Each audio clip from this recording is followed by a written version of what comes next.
I, Rodrigo Roa Duterte, do solemnly swear do solemnly swear that I will preserve that I will preserve and defend its and Constitution, defend the Constitution, so help me God. so help me God. 3 years have passed since President Rodrigo Duterte took his oath in Malacanang.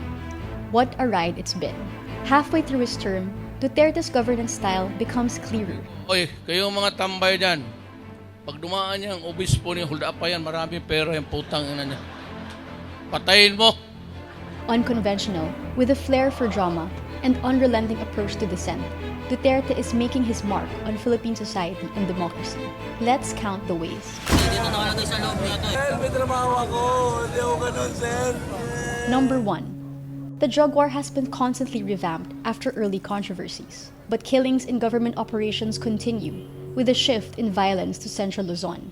High-profile cases, like the murder of teenager Kian de los Santos, are resolved, but thousands more hit a dead end. Duterte ups the ante when he releases a list of politicians allegedly involved in illegal drugs. 2. The economy takes a hit from the Duterte-backed train law, but inflation and the president's approval ratings recover. Build projects are interrupted by the 2019 budget impasse. Now, the country plays catch-up.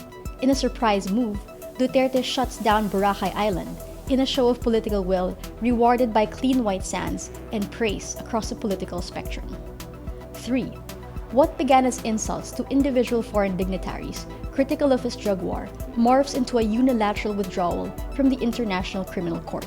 His latest big foreign relations move is to wage a word war against Canada for over 100 tons of illegal garbage stranded in the Philippines. Karga mo yan doon sa barko, load it the containers to a ship and I will advise Canada that your garbage is on the way. Prepare a grand reception. Eat it if you want to. 4.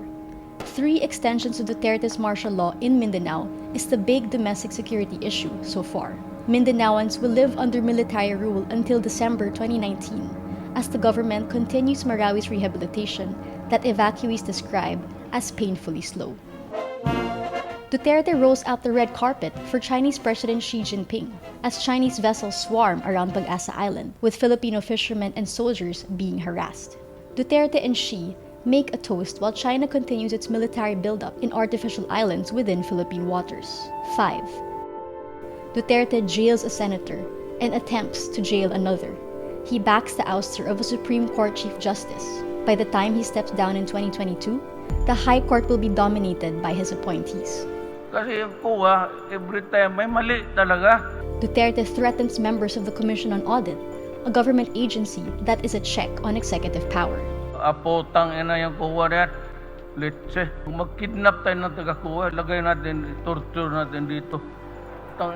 He elevates his war against critical media by accusing them of plotting to oust him, a bid to ruin their credibility.